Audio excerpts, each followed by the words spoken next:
নববর্ষা কবিতাটি কবি লিখেছিলেন শিলাই দহেতে এবং এটি লেখা হয়েছিল শেষ জ্যৈষ্ঠে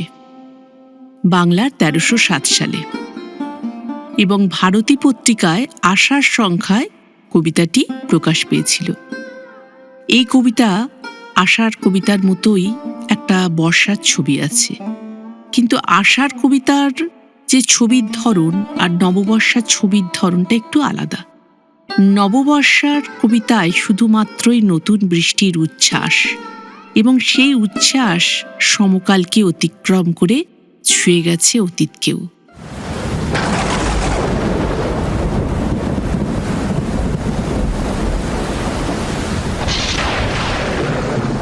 হৃদয় আমার নাচে রে, আজি কি ময়ূরের মতো নাচে রে, হৃদয়ে নাচে রে, শতবরণের ভাব উচ্ছ্বাস কলাপের মতো করেছে বিকাশ, আকুল পরাণ আকাশে চাইয়া উল্লাসে কারে যাচে রে,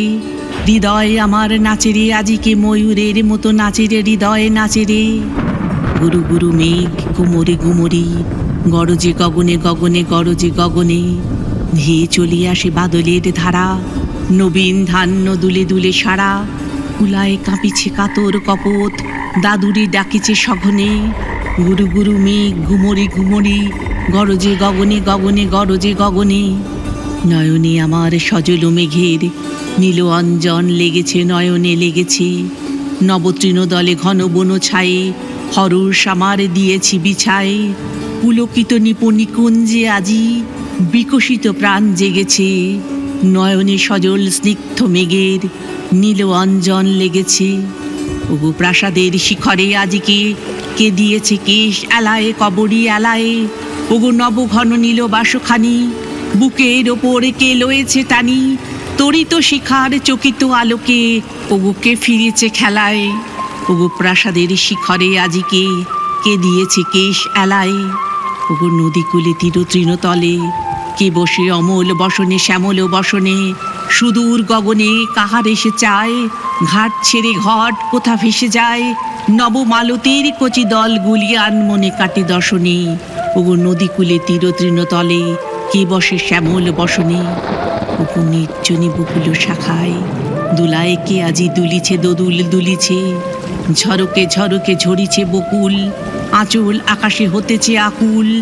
উড়িয়া অলোক ঢাকিছে পলক, কবরী খসিয়া খুলিছে, ওগো নির্জনী বকুল শাখায় দোলায় কে আজি দুলিছে, বিকচ কেতকী তটভূমি পরে কে বেঁধেছে তার তরণী তরুণ তরণী, রাশি রাশি তুলি শৈবাল দল ভরিয়া লয়েছে লোল অঞ্চল, বাদল রাগিনী সজল নয়নে গাহিছে পরানো হরণী, বিকচ কেতকী তটভূমি পরে বেঁধেছে তরুণ তরণী, হৃদয়ে আমার নাচে রে, আজি কি ময়ূরের মতো নাচে রে, হৃদয়ে নাচে রে, ঝরে ঘনধারার নবপল্লবে কাঁপিছে কানন ঝিল্লির রবে, তীরছাপি নদী কলকল্লোলে এলো পল্লীর কাছে রে, হৃদয় আমার নাচে রে, আজিকে ময়ূরের মতো নাচে রে, হৃদয়ে নাচে রে।